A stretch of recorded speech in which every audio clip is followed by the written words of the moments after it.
Assalamualaikum warahmatullahi wabarakatuh. Di sini kami akan menjelaskan materi tentang konsep dasar manajemen keuangan. Saya Fauzi Nur Roman akan menjelaskan bersama teman saya Muhammad Nur Fauzan Azim. Berikut penjelasan dari kami. Pengertian konsep dasar manajemen keuangan. Manajemen keuangan adalah kegiatan perencanaan, pengelolaan, penyimpangan, serta pengendalian dana dan aset yang dimiliki suatu perusahaan. Pengelolaan keuangan harus direncanakan dengan matang agar tidak timbul masalah di kemudian hari. Atau dengan kata lain, yaitu segala aktivitas perusahaan yang berhubungan dengan bagaimana perusahaan memperoleh dana, menggunakan dana, serta mengelola aset sesuai dengan tujuan perusahaan secara menyeluruh. Pengertian menurut para ahli. Menurut James Van Horn, segala aktivitas yang berhubungan dengan perolehan, pendanaan, serta pengelolaan aktiva dengan tujuan menyeluruh. Lalu, menurut Christenberg, bagaimana bisnis yang diselenggarakan dapat memperoleh dana, bagaimana mereka mendapatkan dana, bagaimana mereka serta bagaimana bisnis distribusi itu berjalan. Yang terakhir, menurut Liefman, usaha dapat menyediakan uang serta menggunakan uang untuk mendapat atau juga memperoleh aktiva. Tujuan manajemen keuangan. Yang pertama, menjaga arus kas. Dalam sebuah perusahaan, keluar masuknya uang kas harus dipantau terus agar tidak terjadi pengeluaran yang membengkak. Akibatnya, bisa menyebabkan kerugian perusahaan. Uang kas biasanya dikeluarkan untuk membeli bahan baku, menggaji karyawan, dan pengeluaran yang lain. Yang kedua, yaitu memaksimalkan keuangan perusahaan. Tugas manajemen keuangan bukan hanya mengawasi keuangan, tetapi juga melihat aktivitas anggaran dana yang tidak menguntungkan bagi perusahaan yang dapat dihilangkan dan diganti dengan aktivitas yang lebih menguntungkan perusahaan.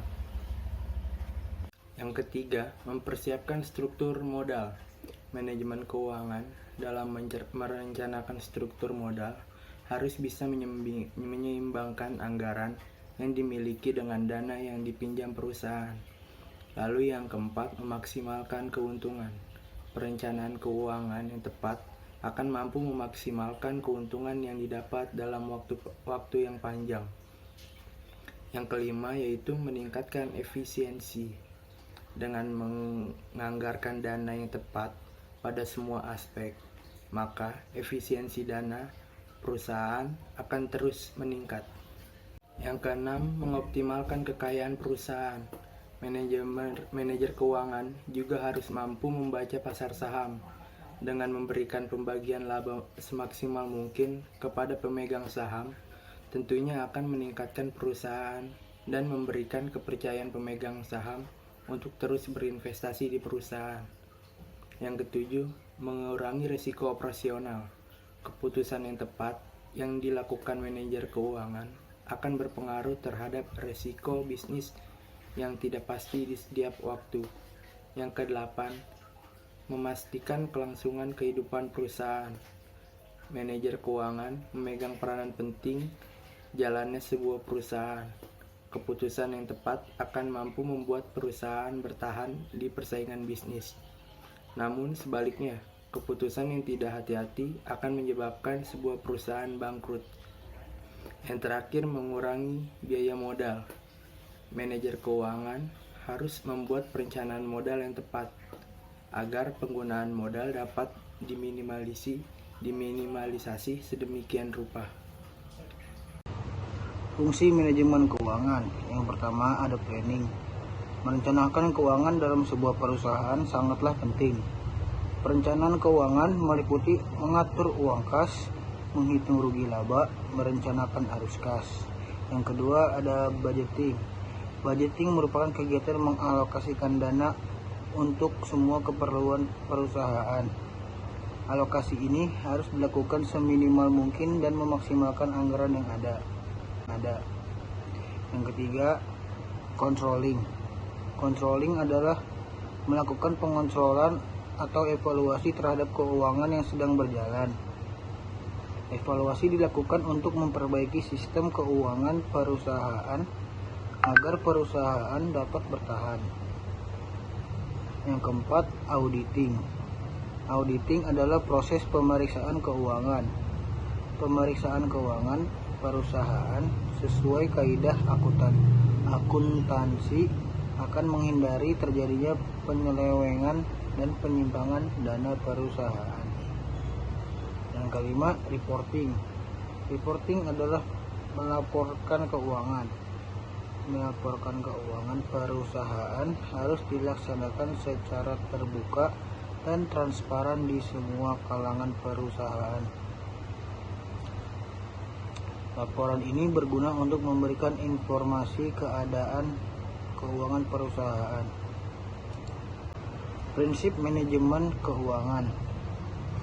Yang pertama ada akuntabilitas.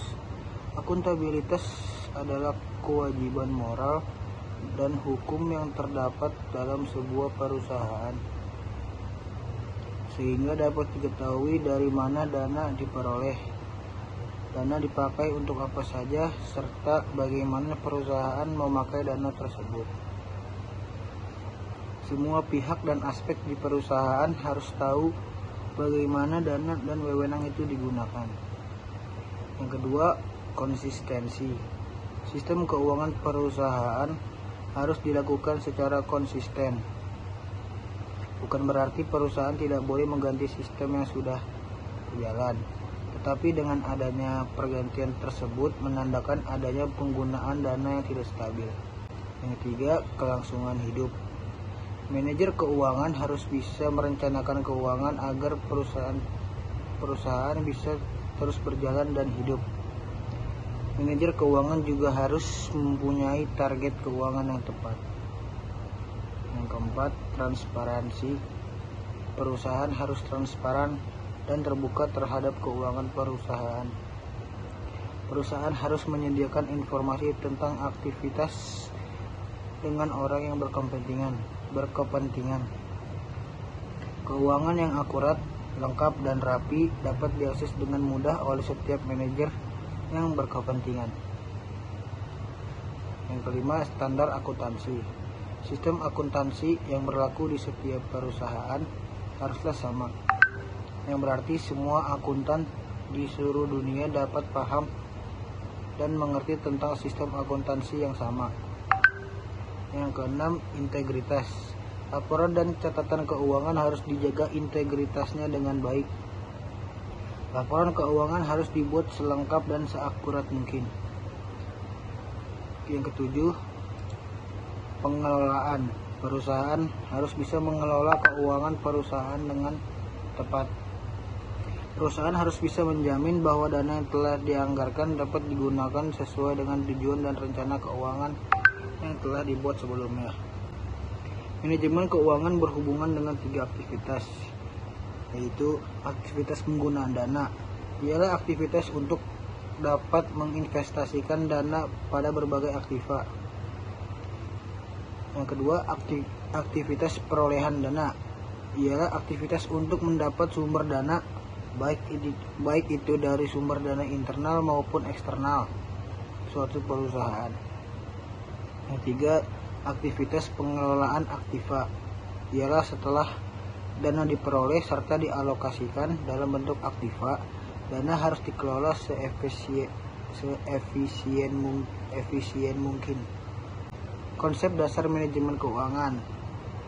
Net income. Net income adalah pendapat bersih. Artinya pendapatan suatu organisasi yang dikurangi harga pokok penjualan, pengeluaran, depresiasi, amortisasi, bunga, dan pajak. Pendapatan bersih sangat berguna bagi investor untuk menilai seberapa banyak pendapatan yang melebihi pengeluaran organisasi. 2. Tingkat likuiditas. Konsep dasar manajemen keuangan selanjutnya ialah likuiditas. Pengertian likuiditas adalah kemampuan untuk memenuhi seluruh kewajiban yang harus dilunasi segera dalam waktu yang singkat. Secara umum, likuiditas adalah daya atau kemampuan suatu perusahaan membayar kewajiban jangka pendek dan utang yang dimiliki. Ketiga, alokasi aset dan diversifikasi. Keduanya memiliki aspek pengelolaan risiko yang saling berkaitan, yaitu dalam alokasi aset biasanya terjadi risiko kesalahan. Nah, risiko ini bisa berkurang dengan melakukan diversifikasi jenis investasi. Misalnya dengan membaginya di beberapa jenis kelas aset yang berbeda. 4. Konsep bear market.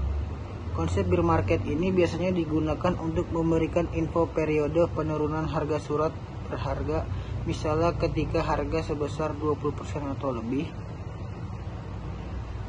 Adanya bear market pada saham disebabkan ketika investor menjual saham dan biasanya digunakan untuk mengantisipasi memburuknya kondisi ekonomi dan penurunan keuntungan. Yang kelima, melakukan toleransi atas risiko. Setiap perusahaan yang ingin berinvestasi pasti memiliki rentang toleransi dalam risiko yang harus dihadapinya. Pengertian toleransi risiko yang dimaksud adalah suatu ukuran dari tingkat ketidakpastian yang diterima oleh seorang investor atau pengusaha berkaitan perubahan negatif terhadap bisnis atau aset.